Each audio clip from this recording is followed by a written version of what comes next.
खबर प्रयागराज जनपद से है, जहां देश में भले ही किन्नरों को तीसरे जेंडर के रूप में मान्यता मिल गई हो, लेकिन आज भी समाज कुछ ही मामले में उन्हें स्वीकार कर सका है। प्रयागराज कुंभ में किन्नर अखाड़े के अस्तित्व में आने के बाद भले ही किन्नरों की जिंदगी में आध्यात्मिक परिवर्तन आए हो, लेकिन हकीकत में किन्नरों को अब भी बधाई रीति रिवाजों में नाचने गाने और आशीर्वाद देने वाला ही माना जाता है। लेकिन ज्ञान, धर्म और अध्यात्म की नगरी संगम से एक बार फिर किन्नरों ने कुछ नया करने की ठानी है।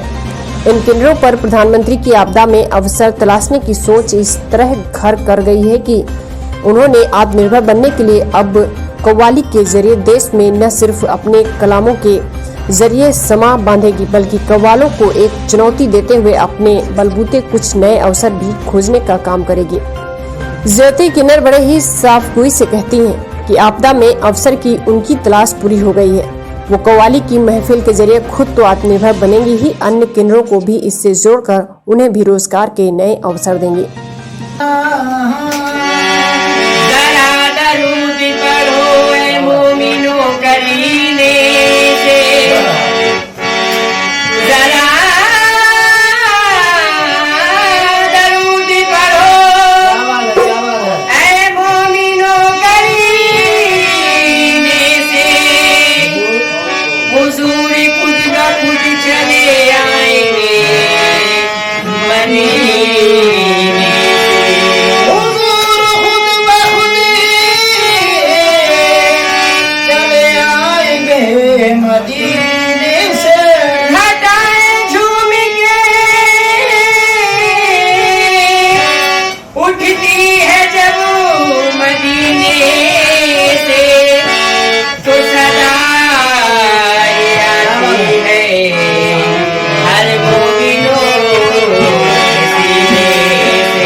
अपना मददगार कोई नहीं।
आफत उतार देते हैं।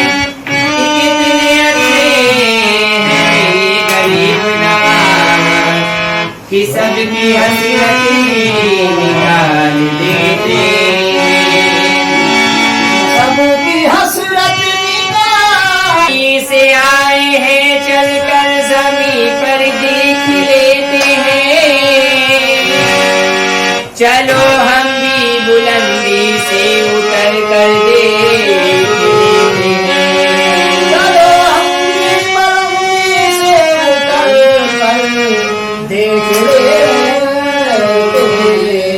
कहना है कि जमीन से आए हैं चलकर जमीन पर देख लेते हैं। चलो हम भी बुलंदी से उतर कर देख लेते हैं। जो मुझसे रोज कहते थे कि तुम पर जान दे देंगे, चलो उन दोस्तों को आजमा कर देख लेते हैं। चलो दोस्तों आजमा कर देख लेते हैं। तो इसलिए उस्ताद, नजर में शोभी हंसी लबों पर, नजर में शोभी हंसी लबों पर, दिलों में चाहत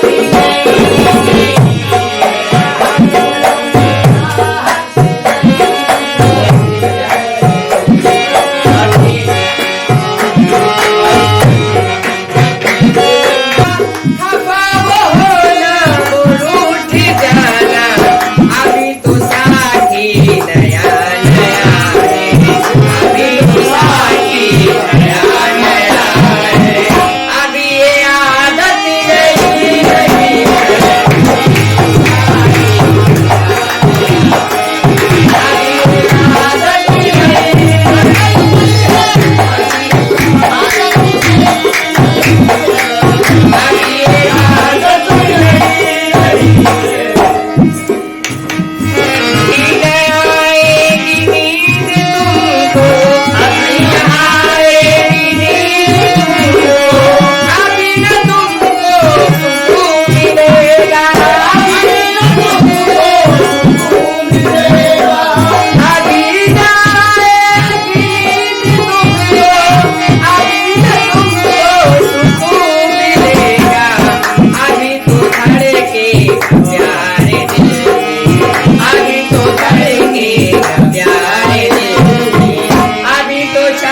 बेटे के दिल से बाप की उल्फत चली गई।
अजमेर की गलियों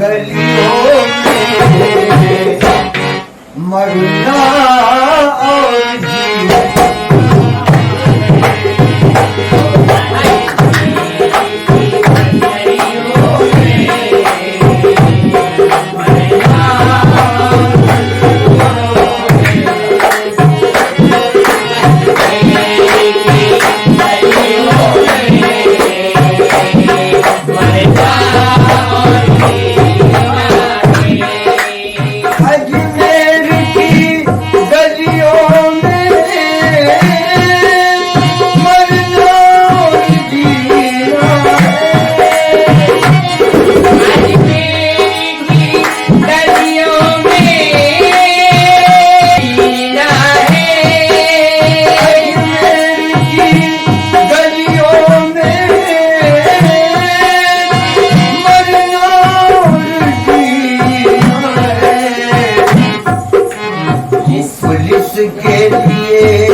वैसे तो किन्नरों के बारे में कुछ भी स्पष्ट रूप से कह पाना मुश्किल है, लेकिन आपको बता दें कि किन्नरों की उत्पत्ति के बारे में समाज में दो मत है।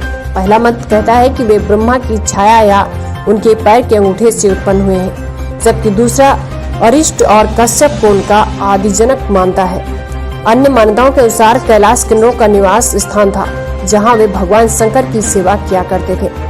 उन्हें देवताओं का गायक और भक्त समझा जाता है और यह विश्वास है कि यक्षों और गंधर्वों की तरह के नृत्य और गान में माहिर होते थे।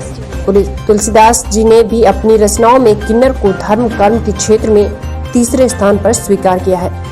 यही नहीं, किन्नर कई कहानीकार और लेखकों की पहली पसंद रहे हैं। पूरे देश में किन्नरों को केंद्रित कर तमाम साहित्यों का सृजन किया गया, जिसे लोगों ने हाथों हाथ लिया। प्रयागराज कुंभ में किन्नर अखाड़े के आगमन से एक नई परंपरा के उद्घोष के साथ ही किन्नरों ने संगम की रेती पर न सिर्फ इतिहास बदलने की कोशिश की है, बल्कि समाज में अपनी नई पहचान कायम करने में भी सफल रहे। लक्ष्मी नारायण त्रिपाठी, पद्मनी प्रकाश, ए रेवती मधुबाई, शांता खुरई, बल्कि सुब्रमण्यम, रुद्राणी छेत्री, मानवी बांदोपाध्याय जैसे कुछ ऐसे किन्नर हैं जिन्होंने समाज के अलग अलग क्षेत्रों में न सिर्फ बुलंदी का झंडा फहराया, बल्कि किन्नर समाज को सम्मान दिलाने का भी काम किया। प्रयागराज जनपद से राजीव की रिपोर्ट। कि प्रधानमंत्री जी ने आह्वान किया था कि सब आत्मनिर्भर बने, इसीलिए हम पहले भी कव्वाली गाते थे। पहले भी एक ट्रांसजेंडर थे, कव्वाली गाते थे, लेकिन हम अपने आप को शो नहीं करते थे कि हम एक ट्रांसजेंडर हैं। तो हम मतलब छुप के कव्वाली गाते थे। तो हमें ये अंदर से फीलिंग हुई कि फिर हम ट्रांसजेंडरों के बीच में चले गए। अपना बधाई, नेक मांगना, बच्चों को आशीर्वाद देना, लोगों को आशीर्वाद देना, दुआएं देना, ये तो हमारा काम ही है, बच्चों को आशीर्वाद दुआएं देना। तो फिर हमें अंदर से ये हुआ कि हम एक फिर से कव्वाली गाना चाहते हैं और हम अपने पैर पे खड़े होना चाहते हैं। मामला ये है, बस और कोई बात नहीं। तो आप लोग अब क्या कर रहे हैं, किस तरह से कव्वाली गाएंगे और किस तरह से क्या? कव्वाली हम जैसे पहले गाते थे वैसे गाते थे, अब एक ट्रांसजेंडर के रूप से गाएंगे। अभी तक तो आपने ये सुना था कि लेडीज़ कव्वाली गाती हैं, जेंट्स कव्वाली गाती हैं, लेकिन हमने सोचा है कि हम एक ट्रांसजेंडरों के नाम से कव्वाली गाएंगे। इसलिए हमें भी तो ऊपर वालों ने बनाया है, हमें भी ऊपर वाले ने बनाया है। हम कहाँ जाएंगे, हम भी एक ट्रांसजेंडर है, हमें भी हक है अपने मेरे अंदर जो कला है वो कला दिखाने का। बस उसको मेरे शागिर्द ने बुलाया, इन्होंने कहा कि मोदी जी ने कहा है कि आत्मनिर्भर बनना चाहिए। तो अब हम उस्ताद दोबारा कव्वाली दुनिया में आना चाहते हैं। ये इतने 10-12 साल कव्वाली गाया है, फिर इस दुनिया को छोड़ के चला गया था दूसरी दुनिया में। लिहाजा अब जब ये आए हैं तो मैं इनको रिहर्सल करा रहा हूँ और मैं इनको ये चाहता हूँ कि ये अपने पैर पे पूरी तरह खड़े हो जाएं और दुनिया देखे, हमारे देश के लोग देखें कि कम से कम एक किन्नर भी कव्वाली गा सकता है और वो अलग ही लोगों को दिखाई पड़ेगा गाता हुआ। और मेरी ये दुआएं हैं अपने शागिर्द के लिए, ऊपर वाला इसको बहुत तरक्की दे, ये बहुत आगे जाए। क्या नाम है आपका? मेरा नाम है छोटे जानी बाबू कव्वाल इलाहाबादी।